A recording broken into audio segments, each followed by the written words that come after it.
Төрт нерсенин бири менен мусулман киши динден чыгып калуусу мүмкүн. Кээде сөз менен динден чыгып калат. Мисалы, Аллах Тааланы акарат кылса, же сөксө, же анын пайгамбары Мухаммад саллаллаху алейхи вассаламды акарат кылса, сөксө, же кимдир бирөө пайгамбарлыкты доо кылса, мен пайгамбармын деп чыкса, мына ушундай айткан сөздөрү менен динден чыгып калат. Бул биринчиси. Экинчиси, кээде i'tiqады, ишеними менен динден чыгат. Бир да бир сөз айткан жок, амал кылган жок. Бирок ишениминде бар ошол нерсе. Мисалы, мусулмандар ижма кылган бир нерсенин арам экенине, бул инсан ошол нерсени ишениминде адал санаса. Мисалы, арак арам эмес, боло берет десе, арак ичсе боло берет, буудайдан алынган, эч нерсе болбойт, пайдасы бар деп айтса, ошол киши капыр болот эгер аракты ичпесе да. Бирок аракты ичип, анын арам экенин моюндап, арактан өзүн тыя албаса, бул адам мусулман болуп саналат. Бирок чоң күнөөкөр. Арак арам, бирок мен напсимде тыя албай жатам десе, бул инсан чоң күнөө иш кылып жаткан болот. Бирок ал мусулман, бирок күнөөкөр. Бирок аракты боло берет, арам эмес деген болсо, бир инсан мусулмандардын жалпы бир пикирине көрө аракты адал деген киши динден чыгат мына ушундай ишеними менен. Жана бул ишенимин ачык айтпаса да. Эгер тилине чыгарып айтса, арак адал деп тилине чыгарып ачыктан ачык айтса, биз аны динден чыктың деп айтабыз. Бирок тилине чыгарбай жашырып жүргөн болсо, ал мусулмандардын көзүнчө амал кылып жүрсө, ал мусулман, бирок ал Аллахтын алдында капыр болуп саналат.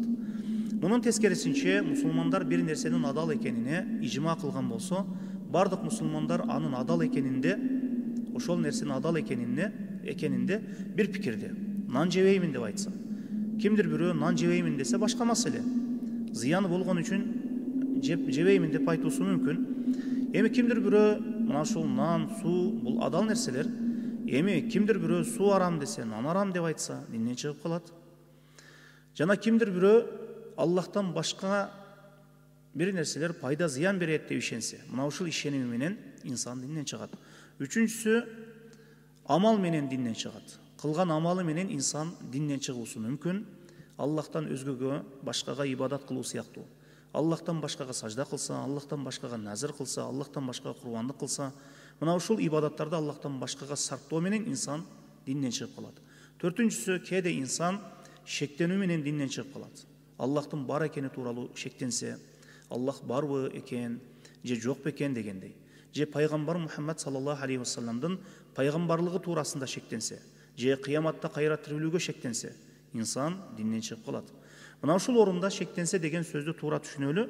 Кээде шайтан адам баласын азгырып, анын ой кыялына кыямат болобу же болбойбу, же пайгамбар Мухаммад саллаллаху алейхи вассаламдын пайгамбарлыгы ошол пайгамбар болгонбу же жокпу деп оюңузга ушундай шектенүү келсе, аны кууп жиберсеңиз, айдап жиберсеңиз, ыйманды жаңылап алуу керек дейилбейт. Бул шайтандан.